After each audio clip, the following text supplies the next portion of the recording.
Hello, and welcome to another episode of Homeschool Moms Unfiltered. I'm your host, Amanda, and my amazing co host is. Hello, I'm Meagan. Hey. So, we are your messy, imperfect homeschool mom friends. So many homeschool influencers out there present this like squeaky, clean, everything's perfect image. And while we all logically know that it's not true, we also know that seeing that kind of stuff really can do a number on your subconscious. So it leaves many of us feeling just less than, and we don't need more of that. So here we give you the whole scoop, the good, the bad, and sometimes, yes, it even gets ugly. Sometimes, right? Yeah. That is true. For example, today I am playing my typical game, which I do quite often, of am I getting sick? Is it stress? Or do I have a brain tumor? And I'm not joking about cancer. That's a legitimate concern that pops into my head all the time. I am the wife of a cancer survivor. I've lived that path and it sucks. But so I'm not making a joke. That's completely where I'm at. And I know I'm not the only one who goes there. I have a tightness in my jaw. It's probably a brain tumor. I'm not alone. I know it. So beyond my raging anxiety, another thing that sets us apart here at Homeschool Moms Unfiltered is our secular and progressive ideology. We loudly and proudly affirm that Black Lives Matter, love is love, no human is illegal on stolen land, and forced birth isn't what we call freedom. And yes, we do our absolute best to acknowledge our privilege whenever it is showing. Yeah, we try. We're not perfect. We're not going to pretend to be perfect, but we do try. So if all of that sounds like a breath of fresh air to you in a homeschooling world where statements like, I need science curriculum that aligns with Jesus and flat earth are way too common, stay tuned. We have a whole community of like-minded homeschool peeps who can't wait to welcome you. Truly, it's a huge community. So this week, we are following Meagan down a recent interest-based rabbit hole that spawned from our episode about deschooling. We did a whole regular episode about deschooling a few weeks ago. Today, we're going to be talking about monochronic and polychronic societies and how our ingrained cultural tendencies affect our outlook on education and the future for our kids. Now, I'm going to be honest here. I have shared in many previous episodes that I am disabled, and I have been in the midst of a pretty intense chronic illness flare for a couple of weeks now. And with that comes some pretty intense brain fog, but also this weird inability to have great conversations that do not convert to memories. So I came for today's episode with ADHD hack notes. But that's not what we're doing, and it's all good, right? We'll all learn something new today. Oh my gosh, I get it, right? We're all hanging on by the skin of our teeth, and yeah, I'm good with either, so I'm happy to explore. And we will do ADHD hacks, so your notes are not in vain. Oh, good. I'm We like, will get there. Yeah, I saved them in Google Docs. It'll be fine. I'll get back to you. Like, it's all good. That's so good, right? Yep. All right. But before we dive into our topic for the week, we do like to keep it real around here. And one of the ways that we do that is just kind of providing a glimpse into our lives and the week that we've had leading up to our recording day. So you shared a little bit, Amanda, but what else is going on in your world? You know, we're hanging in there. When I have these flares, right? There's a real loosening of standards and expectations. Kind of ironically, I was complaining to you, Meagan, over the weekend, like, oh, we haven't done anything this past week. Like, we got home from our travel and I've been feeling terrible. And we literally haven't done anything. The only thing we've done is math, history, and science every day. And it was kind of like, you realize that that's not nothing by like everyone's standards, right? It Good. Yeah, there's a lot of truth to that. This week, we have gotten back into the groove of things. We're hitting things pretty well. You know, it was that thing like the first day of like, okay, we're really going to try to get everything done, kind of stretched to 3, 4 in the afternoon, which I really dislike, right? And so that process for us of getting back into the rhythm that works well for us, where we knock things out and then we have the afternoons free and we have time to do play dates and things like that. It's important in our home. It takes a little bit of work to get back to that rhythm after we've been really thrown off. And so that's what we've been working on this week. I inadvertently have the memory of a goldfish. I'm not trying to have it, but that's definitely what's happening. And I think in a lot of ways, that probably helps a lot of things. Also makes struggles because I pick up random notes. I know, right? This is not a new problem for me. I've had this for many, many years. It's just a little bit worse and seems to go on a little bit longer now that I have long COVID as well. But one of the things that I know I have to do is write notes, like write down everything so that I don't forget it. And so I have notepads and sticky notepads and post-its and things like things all over. So I can always write stuff down. The problem is I write it down and then I don't remember where I put it, or I set it down with the intention of putting it in my calendar or something like that. And it's just gone, right? Like poof. And then I randomly, like days later, or sometimes even just hours later, come across this note that I wrote. And I'm like, I wonder if that was important. So yeah, but it's all right. We've got a lot of rain. It's been raining here. And so that, of course, means it's going to flood because SoCal doesn't do well with rain. We need it. But so, yeah, we're just hanging on. We'll float on by. It is what it is. Potentially literally float on by. Straight. Exactly. If your condo isn't on the ground floor. Oh, I am thankful for that. So often. So often. We're high enough. Even if we get a tsunami, we'll be okay. It would have to be a shockingly large tsunami to not be okay. So, well, that's good news.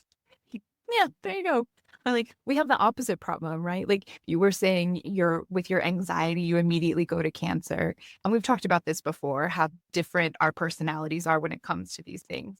And for me, I'm always like, oh, well, I had this crazy kind of cancer that was like, oh, only 2%, like only 5% of people get these types of tumors. And of those 5%, only 2% of that 5% are this specific type. And of that type, only 2 to 3% convert to cancer. So it won't be cancer. And then, of course, it was cancer. So I'm always like, I already had the crazy rare cancer.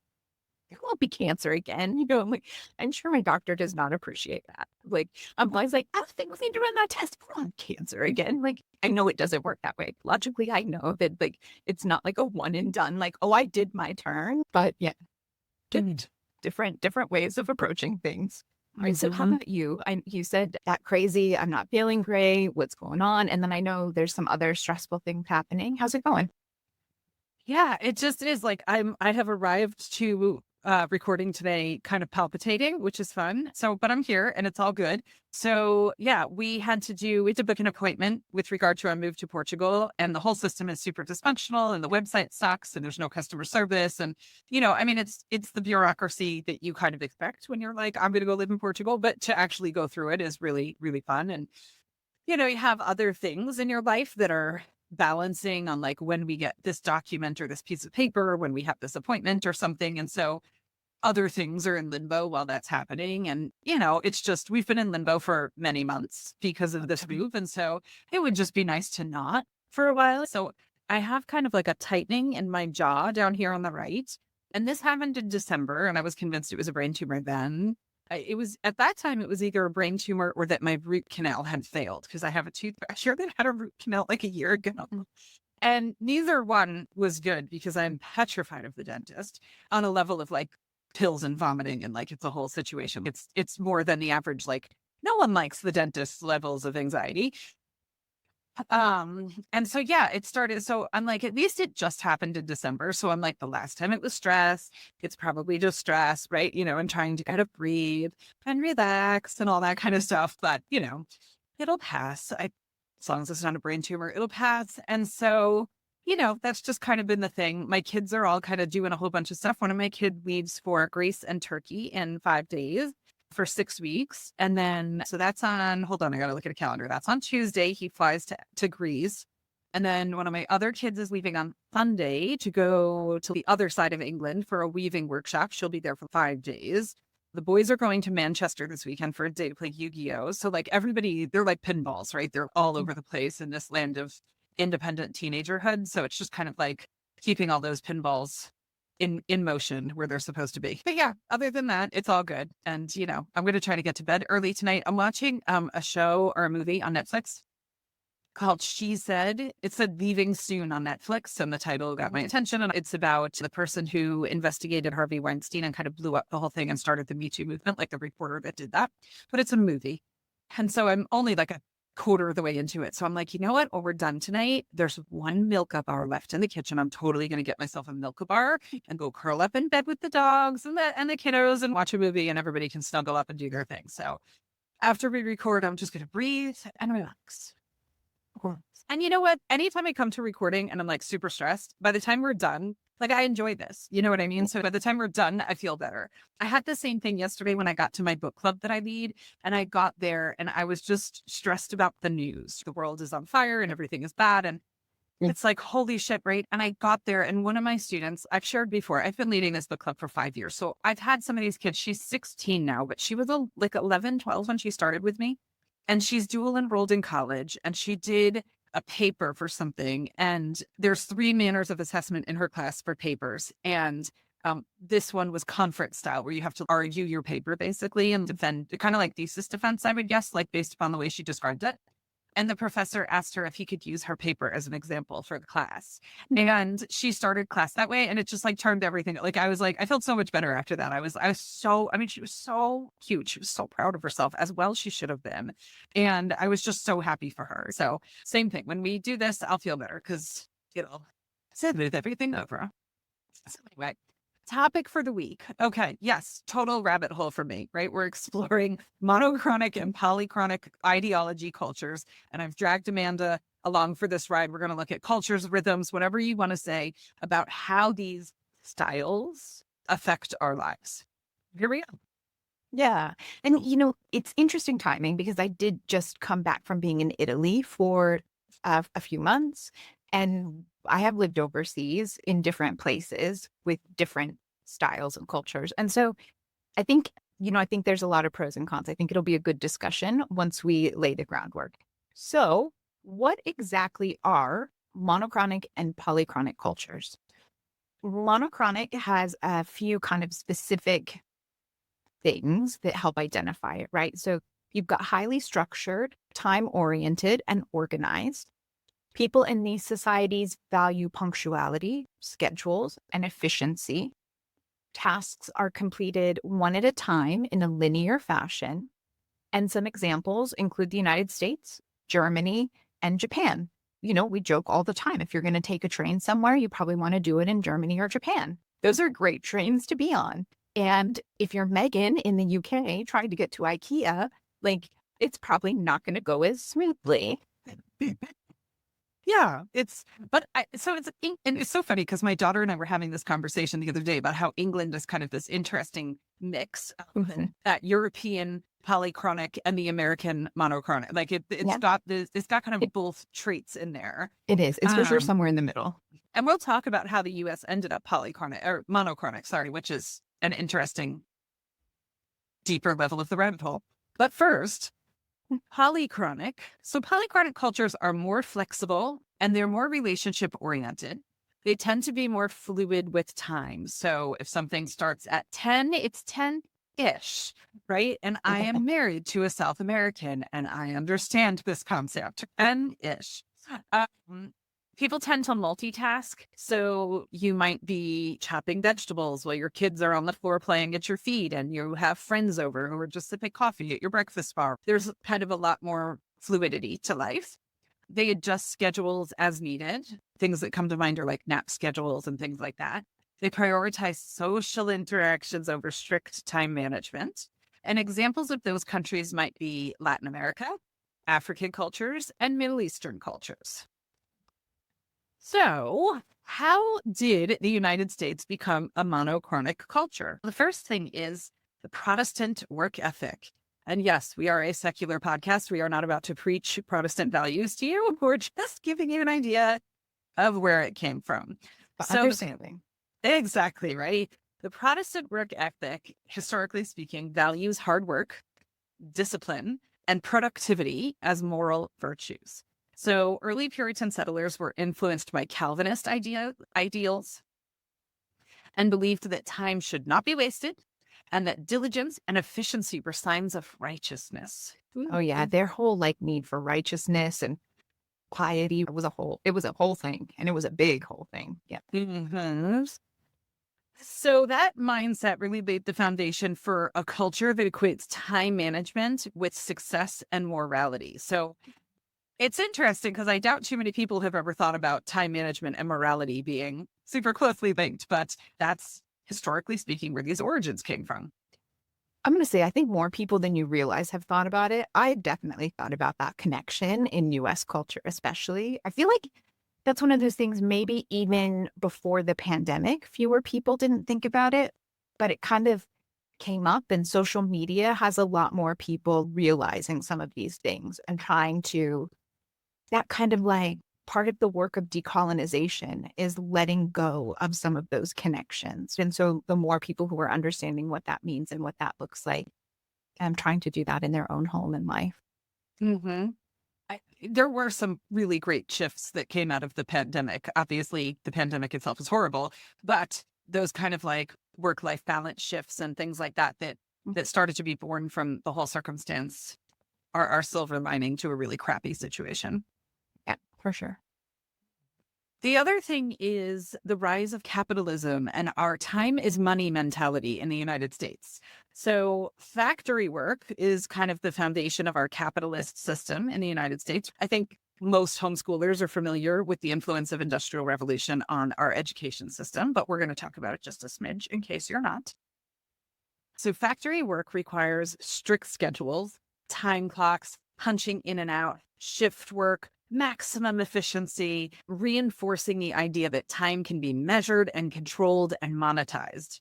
And that original time is money quote supposedly was attributed to Ben Franklin. So it goes back pretty far. So this mentality led to workplace norms emphasizing punctuality, tight schedules, and efficiency driven decision making.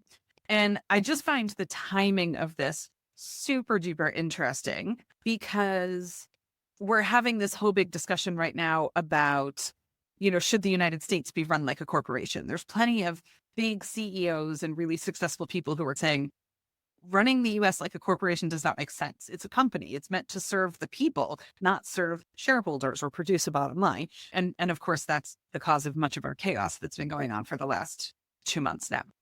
Yeah.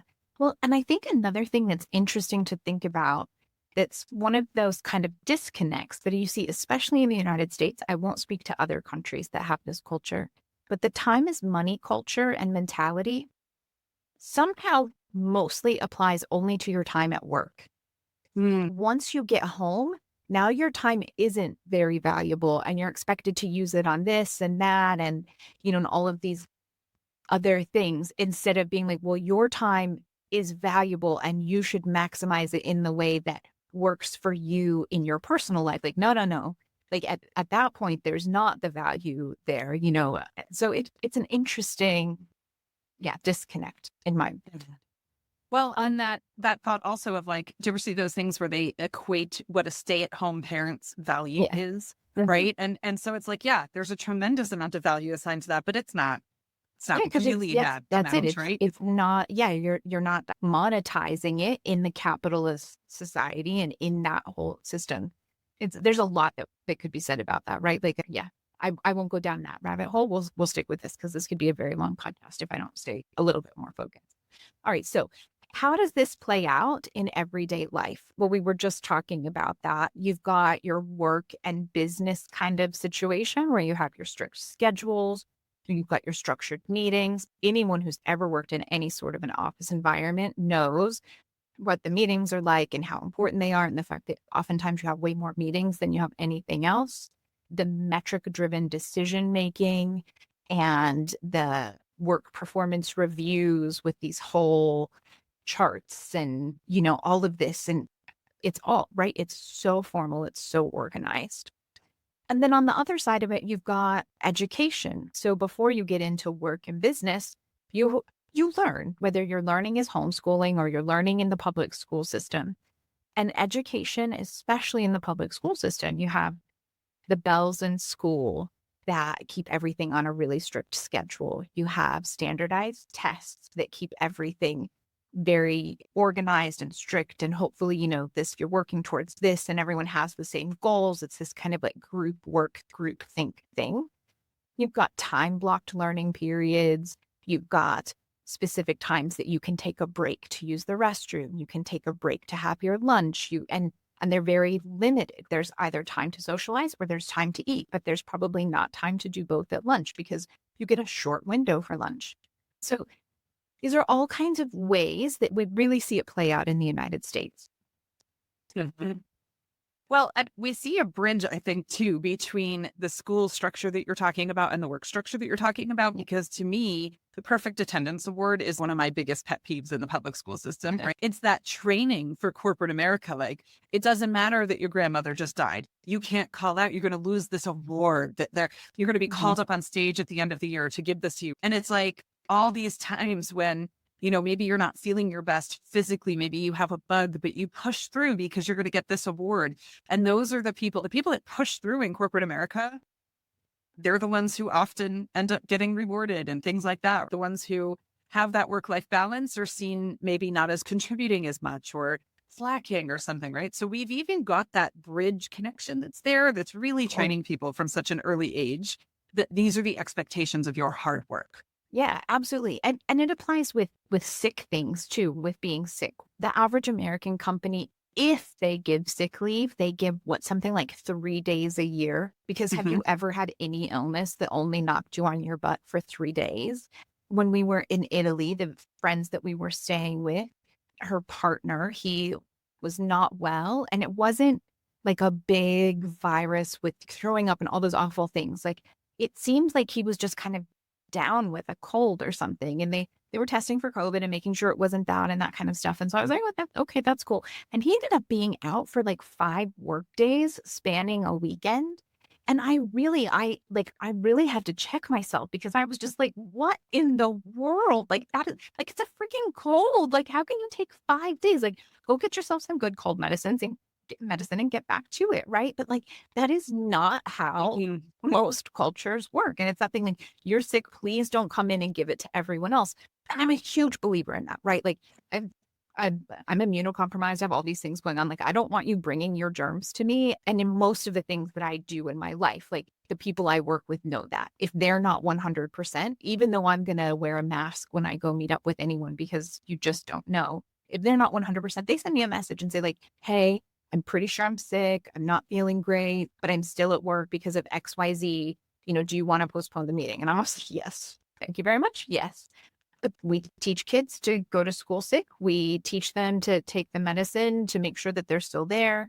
We penalize them if they miss it with extra work. And if you miss too many days, then you have to take this extra test at the end of the semester. Like, we do all of these things to make sure that they don't take more than their 3 days of sick leave once they get into the workforce. So it's totally true.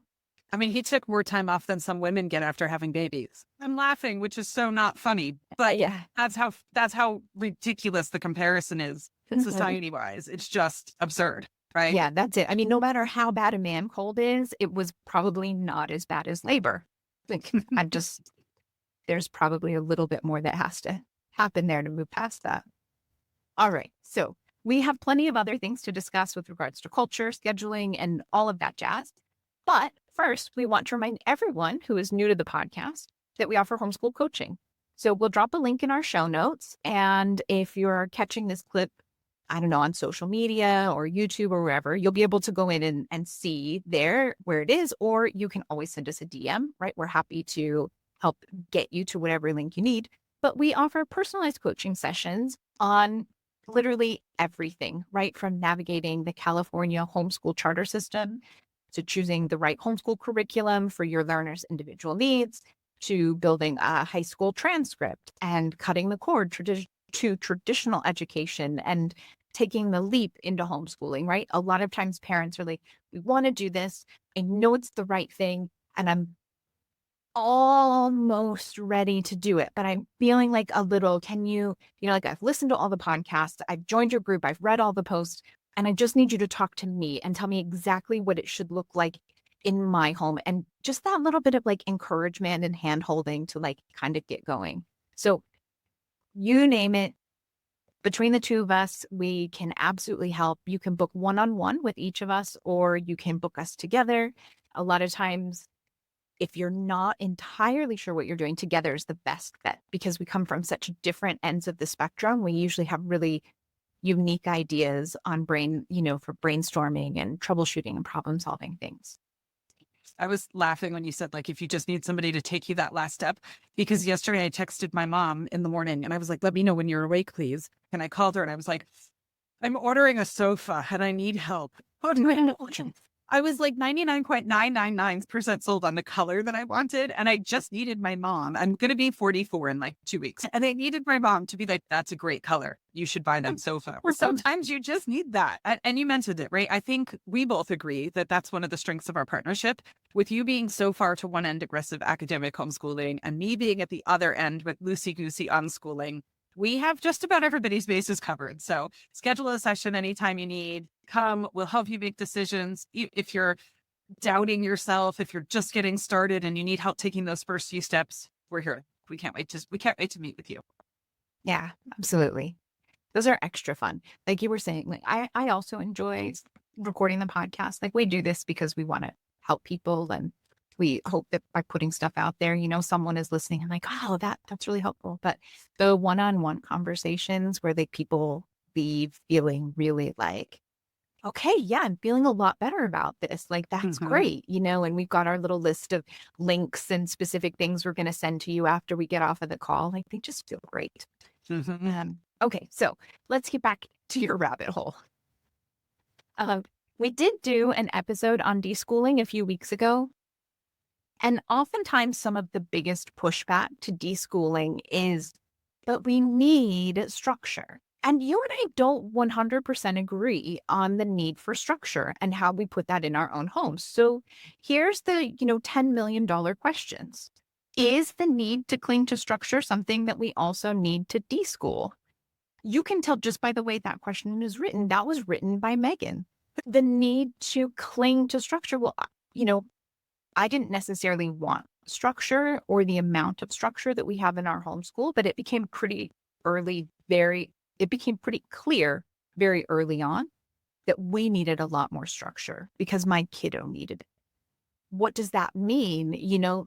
I do agree that it's like second nature to just think you need this level of structure, that you need these color-coded charts and that you need the clock on the wall that's color-coded for the kids to look and be able to know that like this is this time and this is that time. And, there's all kinds of crazy things out there. And I don't think that we need that, but I think that we don't necessarily need to look down on structure either. But how do you make sure you're using structure in the way that you need if you haven't actually taken that step back and been like, okay, I really need to think about this level of structure and why do I feel like I need this level of structure? Do I need this level? What are the motivations behind it? Versus like, okay, well, I don't need this kind of thing for X, Y, and Z, but in my personal life or in my own home, this works because of A, C, and G. Yeah. And I'm not particularly anti-structure. We kind of have, I always say we have a rhythm. We don't have a structure. We have a rhythm and it works. So it's not mass chaos over here 24/7. We do have kind of a set rhythm and a set process. But when I was really thinking about it, I mean, how many questions did we get about structure and deschooling? How do I put structure into deschooling? Or we deschooled, but with structure because we couldn't not have math class. And I was like, well, that's not deschooling then, right? Like that's not how that works. I definitely, you can say you took some time to rethink it or reevaluate, but you didn't actually deschool. Like to deschool, you have to step away from that and take it all apart and decide how you're going to put it back together. And you might put it back together very similarly, but you have to take it all apart and decide how you're going to put it back together. You don't get to be like, well, we kept it. We just took a couple pieces out, but we completely rebuilt it, even though we didn't actually take it apart. Like, well, but you didn't. You didn't. And that's okay if that's what you're going to do. But like, please don't come and tell us that that's how you deschool, because it's not. It's not deschooling, right? Exactly. Yeah. And so I think that's the biggest thing for me with this is those questions about deschooling and structure is like, okay, people are saying, okay, I'm committing to deschooling. I'm committing to setting aside academics, but I still need the structure. And I'm like, but hang on a second, because the structure is also part of the school system. So, and that need for structure, because that's how that day is that's how that day is, I was going to say structured. That was a poor use of, it's like when you define a word using the word. The school day is built around these time blocks, and every moment is accounted for, and efficiency and all of that, leading to the workforce that does the exact same thing. And I mean, if you're not familiar, I think most people are because it's made the rounds, but I think it's important to realize our school system was developed by industrialists, right? Our school system was developed by Carnegie, by Rockefeller. They put in millions of dollars to start what becomes the Board of Education. And so if we're going to deschool and set aside formal lessons on math and writing and all that kind of stuff, because we want to detoxify ourselves of the school mentality, that structure is as much a part of the school mentality as anything. And so to your point, you might put it all back in. I mean, unless you're going to completely radically unschool, you're going to put back in some math, some writing, some stuff like that. So it makes sense that you would put some structure back in too. But I think to your point, until you've stripped it all away and really looked at why are we clinging to the structure? Why do we think we need the structure? That's how we were raised. That's how our kids were raised. That's how our parents were raised. So it's been ingrained in us, and students are thriving in these polychronic cultures without that level of structure. So let's unpack that a little bit before we just set up our homeschool and rethink the way we teach math and we teach writing, but keep that structured mindset the exact same way that it is. Yeah. It's worth some deconstructing. Yeah. And I do agree with that. Though to play the devil's advocate, I will say that there are plenty of people who would point to some very monochromic cultures where the students are thriving in specific ways that matter to them. They might not be thriving quite as much with mental health, which is a whole other issue, right? Like I'm not saying that that's right, but I don't want to call specifically, but I'm sure most people who are listening can think of some cultures where like a true academic thriving and really moving through that and that kind of focus is really strong. And there's a significantly smaller focus on this idea of understanding your feelings and including SEL stuff and mental health and those kinds of things. And I don't necessarily think that we're here to say like, well, your entire culture is wrong. So there are ways, depending on where you're at and where you want to be, then maybe it's working. But if you have the flexibility to homeschool and you have the flexibility to stop and take the time to think about these things and really figure out if this is where you want to be long term, like, please take that time. Yeah, you might add it all back in, but Yeah. and that's cool. But at least it's there with a purpose. And it's there because it's been really well thought through, and it's a very intentional choice as opposed to the default that's just kind of ingrained in us from society. So I thought it might be kind of fun for us to hypothesize what a day of homeschooling might look like in a more polychronic approach. And we probably have more of this in our lives, but I wouldn't necessarily say also that we're polychronic just as a result. I mean, again, this is a new rabbit hole for me, so I'm still unpacking a bunch of stuff myself, right? But, right, so we talked about some of the characteristics. Time is people or relationship centered and not clock centered. So I'm thinking about examples where we've heard people say, like, my kids are in the other room playing and they're creating these amazing imaginative games and they're all getting along really, really well. But I'm stressing out because we were supposed to start school 45 minutes ago, right? And so that is like the opposite of the polychronic mentality. Okay, they can play then, right? And in that polychronic mentality, let them play because that's the important thing. We'll get to the other thing later. It's all fluid. It's okay. That's kind of that polychronic mentality, the way I see it as it pertains to homeschool. What do you think? I mean, maybe. I guess I think that even in a polychronic mentality, you might have specific, for whatever reasons that you have to move on or get something started at a certain time. But I think that it might be in some cases that like that bigger picture thing of like, they were really enjoying this thing and we need to move on to something else right now for whatever reason. But I'm going to go ahead and change what I had planned to do later in the week to make sure that we can bring this in and we'll just, shift things around and make things work so that we don't just completely forget about their interests or what they had going on, but we, incorporate that in a way. I just don't have the bandwidth to incorporate that right now, right? Like I got stuff up, like whatever it is, like, or maybe you're one of those parents that's like, I wish I was that flexible. I'm not that flexible. So today we're going to do what I had planned and then I can recalibrate and bring that in a way, like I think even in the most chronic societies, you have type A people who are making planners and we'll like, so I think it can be both of those. Mm-hmm.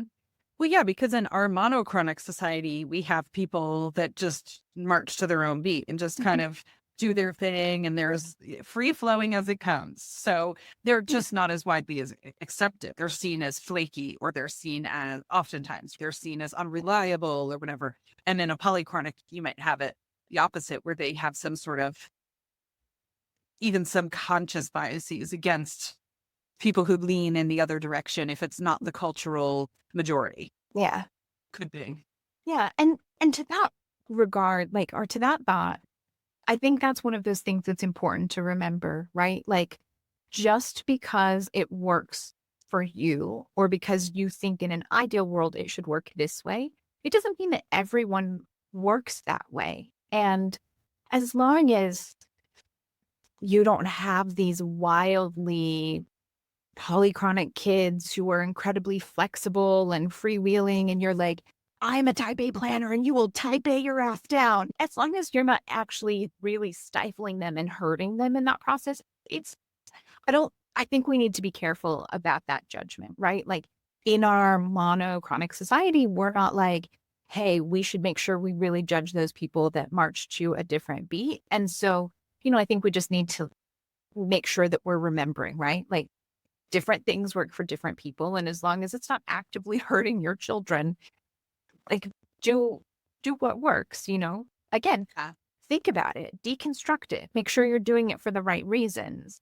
And there's probably going to be some compromise there, especially if you're the one that's the outlier or the marching to the beat of your own drum. Good. That's all right. I personally think life is more exciting with compromise. Mm-hmm. Yeah.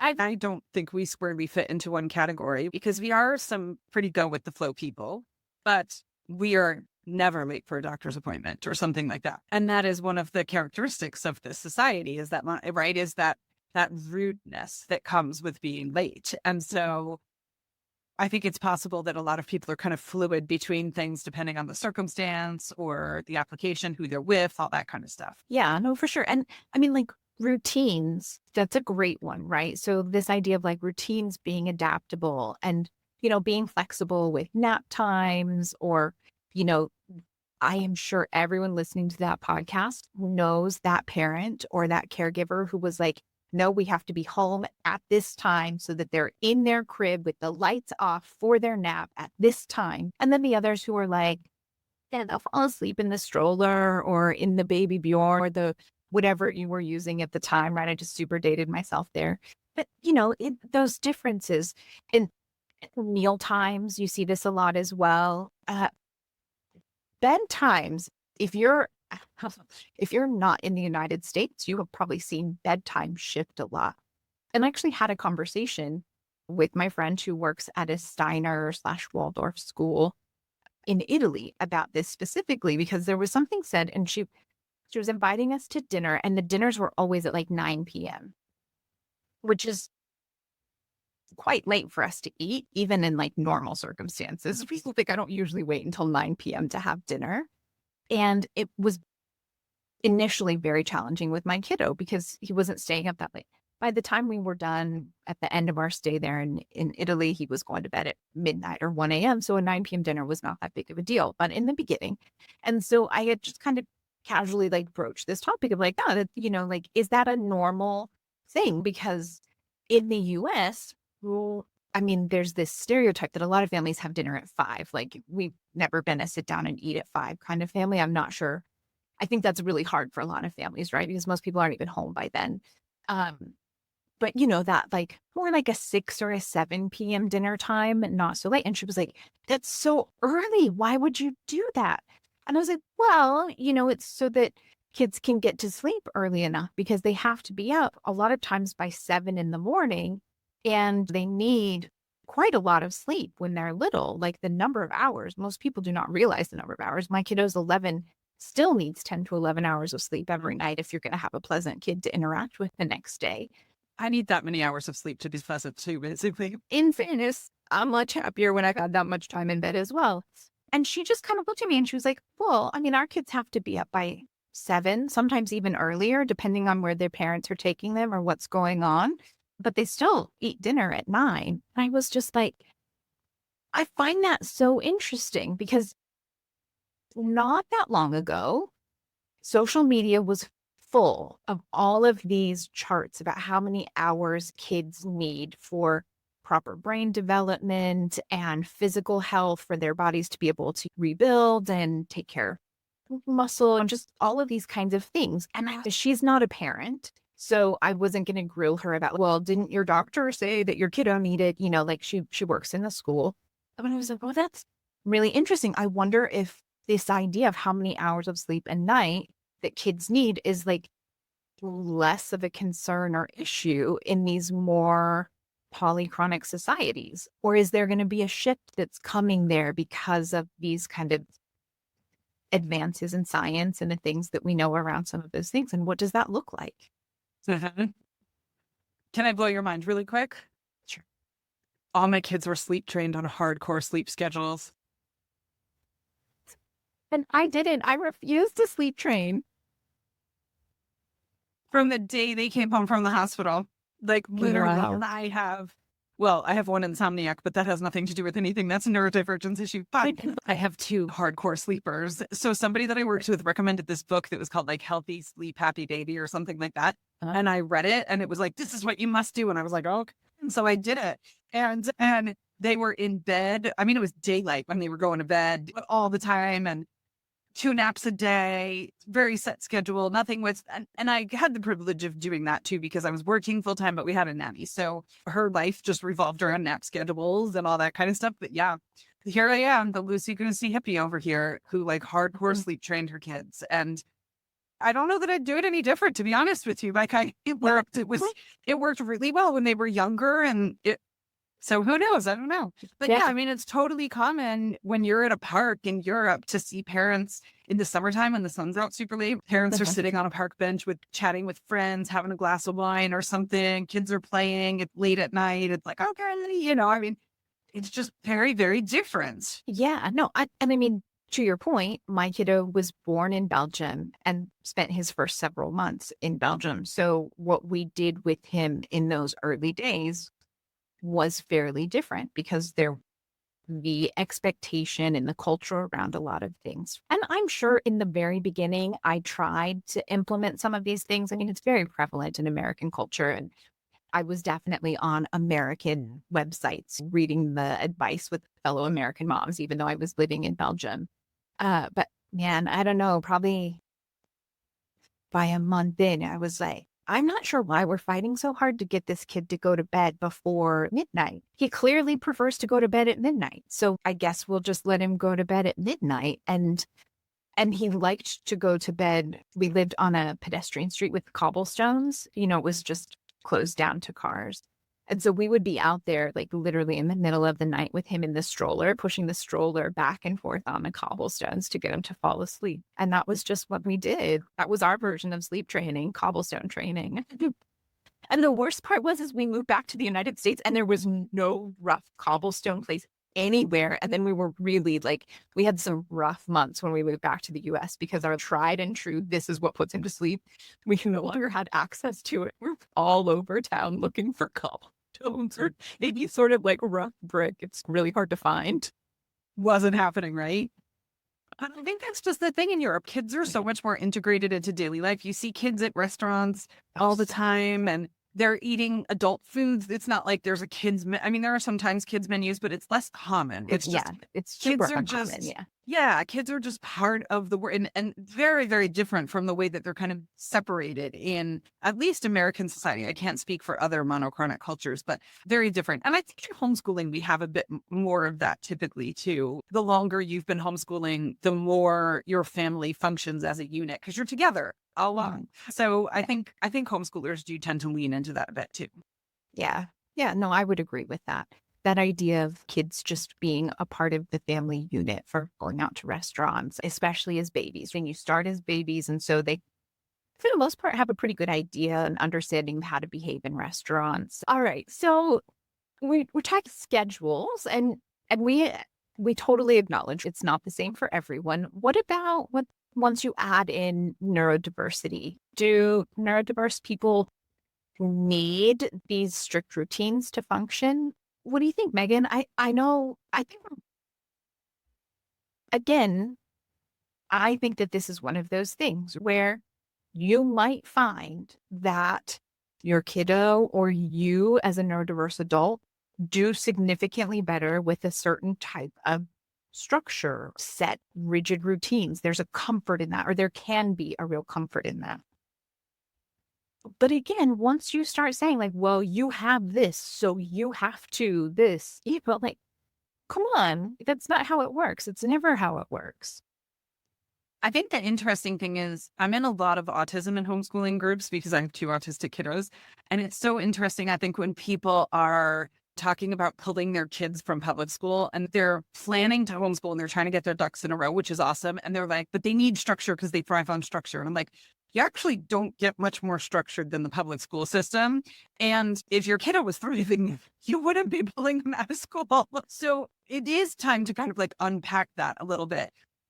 I think like anything else, there's a spectrum of people. Not all autistic individuals are the same. Not all ADHD individuals are the same. But it's become kind of this cultural thing, like autism equals rigid. Autism equals scheduled. And there are probably people who thrive brilliantly under a super rigid scheduled structure or lifestyle. And then like anything else, there's people who don't, who are also autistic because not all autistic individuals are the same. But I think it's become one of those things. It's kind of like there's these hallmarks of autism that have spread. It's tippy-toe walking, doesn't look people in the eyes, likes to line things up. There's kind of these stereotypical things, and they might be indicators of autism, and they might the hell not be. I mean, there's so many autistic individuals in this world, and they are not all the same. And so that need for scheduling, I think, is kind of that same thing. I have, like I said, two kiddos who are autistic. Our house runs on rhythm. There's kind of a flow to it that's organic and feels natural, but is a little bit predictable. And then there's plenty of room for variance. And it works. It's not causing them undue stress or whatever. But that doesn't mean it's going to work for all autistic individuals. It works for my two kids. Yeah. Right. So, And I think it's like anything else. Unpack it. Right? Yeah. Figure it out. That's it. Unpack it. And also, I think that a lot of times routines, and maybe not rigid routines, but routines with very clear structure can work really well for younger kiddos as they are really learning those executive skill functions and you're working on giving them independence. If you really want your kiddo to be able to get themselves dressed in the morning to go to a specific play date or something like that, I don't necessarily think it's a bad thing to have some very specific routines of like, if we're going to leave the house and you're going to dress yourself, it looks like this. Take your clothes off, put on clean underwear, a pair of pants and a shirt. Like, we're not going in just pants. We're not going in just a shirt. You have to have pants and a shirt. These are things that realistically with a 3, 4, 5, 6, depending on your kiddo, 7, 8-year-old, there are societal norms that need to be met and things that you care about. I don't necessarily think it's bad to have those pretty structured routines, but I also think that realistically, as you're building those executive function skills, you're going to be able to back off of a lot of those as your kiddo gets older and they get better at a lot of these kinds of things. It doesn't mean that you have to then also structure everything. Yeah, that's it. Right. I think that's the whole thing. Unpack it and see where structure suits you, where it makes sense, and then really question the parts where you're like, am I just doing this because this is the way it's always been done kind of thing? Yeah. Some of those things when I started my own household, my first kid was born in January 2008, which if you're living in the US was economic meltdown central, right? I mean, and we lived in Florida, which was one of the epicenters of economic meltdown central. And so I had this new baby. All of a sudden, here we are, we're buying diapers and formula. And my husband had gotten laid off the year before as part of the economic meltdown. And so I had to look at my grocery bill in a way that I hadn't before. And it was so funny because I realized there were products that I was buying because I was buying Dawn dish soap.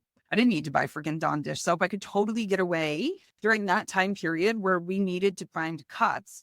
I could buy Palmolive because it was already cheaper and it was always on sale and then there was always a coupon. And it was okay. It worked. But the amount of products that I bought simply because my mom used those products in our household and I just continued buying them. So I think sometimes some of the structure is the same. It's like, is it there for a reason? Is it there because I love Dawn dish soap and this is the best dish soap and this is the company that I want to support? Or am I just using Dawn dish soap because my mom did? And it's the same with structure. Am I doing this because this works for us and this serves us and this makes great sense and I've really analyzed it? Or is this just how I've been kind of trained to be a cog in the American industrial machine? And so sometimes you'll probably land on one end of the spectrum, sometimes on the other side of the spectrum, sometimes in the middle. Even as an individual, when you weigh different components of structure and figure out what works best and what doesn't. But it just seems like there was this really visceral reaction to our deschooling episode that was like, deschooling, but structure. No, we hit a nerve there, didn't we? Let's take a look at that. Where's nerves come from? There's some digging into. Yeah. But that kind of rolls us into like our last question of the episode really well, of this idea, should our goal be to transform our lives to resemble polychronic culture? And I think when talking through this, it's pretty clear that both of us think there's a lot of value to polychronic culture. I will say the flip side, again, going back to have just been in Italy, and I'm sure you can think of plenty of examples of this as well with your husband from South American culture. My friend had a paper that was about like end of life decisions. And it's very hard to make those kinds of decisions yourself in Italy because it's still very much controlled by the Vatican and the Pope. But there's a new system in place and there's a nonprofit that will help you get the paperwork and help you get it signed and notarized by all of these people. And then you file it with your county commune, like your government office, and they have it on file. And it's supposed to, in theory, protect the rights that you have and that you want. And she's like, oh, so I've got my paper and I've got to go to the commune and they're open once a week for these hours and it's that day and it's that time. So how much money you want to bet they're not going to be open and it's not going to get anywhere? And I was like, oh, from just the way that you've said that, I'm certain it's not going to. And she was going into the commune office. And so we went with her to go like walk around the town and do some stuff. And we had a plan to meet back up in like an hour. And we met back up and she was like, well, the good news is I've done my first of 4 trips. And hopefully by the 4th trip, I'll actually see someone. And it was like, she just knew, right? And I mean, I cannot imagine living my life that way for everything. This idea that I'm going to have to make 4 appointments to get the one thing addressed. And in Europe, Italy is known for being one of the most bureaucratic governments as far as efficiency is concerned. About efficiency, exactly. And so there are definitely cons to living in a society where efficiency isn't prioritized. We may unpack this whole thing and be like, I'm converting. I shall be polychronic from now on. Go ahead, show up late for your pediatrician appointment 3, 4, 5, 6 times in a row. You won't have a pediatrician anymore. I mean, you live in America. They'll drop you. They won't keep you if you're late or you don't keep appointments or whatever. So I think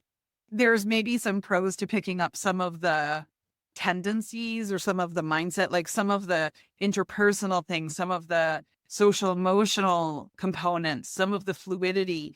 But then when you're interacting with people outside of your circle of trust, right, in your little comfort zone, you can't necessarily have that same level of fluidity because they won't have gone on this journey that you've gone on to convert to polychronic culture. And it's gonna cause some friction and some relationships. And so, like we started from the beginning, unpack it, see where you're at, see what's serving you, see what's not serving you. But I think if your initial reaction to deschooling is we can't go 2 months without structure, that's part of the deschooling process, is to like really look at why are you freaking out about that? Because you could survive. You'll be okay. There's absolutely nothing out there that means that you can't make 2 months work. A year, I understand, depending on a whole lot of, well, but just that thing, depending on a whole lot of other things and the state that you live in and what all of that might look like, a year might get significantly harder for any number of reasons. But even if you are in the most strict state where you have to report all of the things and you have to do the testing and you have to, even if you're in that state, 2 months off, really, you can flub through 2 months off. No one's going to notice. That's easy enough to just, it's not a big deal. Really, it's okay. Yep, it's okay. Yeah. And I think it was interesting. Have you ever heard Tom Holland talk about his journey to sobriety, where he started just doing dry January? And he said the first couple of days, the first week was really intense and it scared him a bit, where he was like, I maybe have a problem here if it's this intense for me to do dry January. And by the end of January, he was still struggling. And so he was like, as hard as this is, I'm going to commit to February because it's scaring me that it's this hard. And so he did February, and then eventually came to this place where he was like, I'm going to go through June. And if I can make it to June, then I know I've got this. Right. And by June, he felt so good and had, done so much soul searching and whatever that he's been sober ever since. So at the end of that 2 months, if you're still like really struggling too with this, Yeah, you're not cold done. sweat over here. You're not done deschooling. Yeah, you're already done. Yeah. Yeah, that's a great analogy. I hope everyone who listened today is really willing to listen and take that step back and think about it. Some of our episodes were like, we like this, or we're going to talk about that. We're really going to, but this is one of those episodes. It's like, here's some really good food for thought. Take some time and really think about these things and how they apply across your life, because it's not direct, it's not specifically about homeschooling, but it can really change your family dynamics and just the peace in your life if you have been very intentional about the way that you've structured your family life. Oh, I love that. That's so huge. All right. So that pretty much wraps us up. We've got a few more things. I mentioned at the start of the episode that we have this beautiful community of like-minded, progressive homeschoolers. I don't have to tell you, if you're listening to us specifically, that the world is on fire right now. Like we're disappearing legal Americans. This Department of Education, like they don't even know what IDEA is. Like I don't know. The news gets worse and worse literally every day. Like we're getting ready to annex and invade Canada because we're going to stop providing that. Okay. The only way that we are going to survive what's coming is by creating some community and just supporting one another, right? So come and join us. You can just go to Facebook. I know not everyone is happy about Facebook right now, but as two white women, we feel really strongly about the fact that we need to stand in that space and make sure it doesn't become a conservative echo chamber. So we're going to stay there on Facebook for right now. We're on other places, but we're staying there. We have the privilege to be able to hold this space and keep this space. So go on Facebook, search Homeschool Moms Unfiltered. Once you find it, there'll be our regular open public page, and there's a group. It has the extra title on it that says Secular and Progressive AF. That's where you want to be. That'd be us. Come join us. We'd love to have you there. 100%. Yeah, I love that. So we shall end our episode with the mantra for the week, which is, whether you're running a tight schedule or winging it like a true polychronic pro, just remember, kids learn best when life is the lesson. Now go forth and embrace the fluidity or the color-coded planner. No judgment. So again, we hope you took something away from today's episode. Let us know in the comments what you think. Let's continue the conversation. And in the meantime, happy homeschooling. Yeah, have a great one.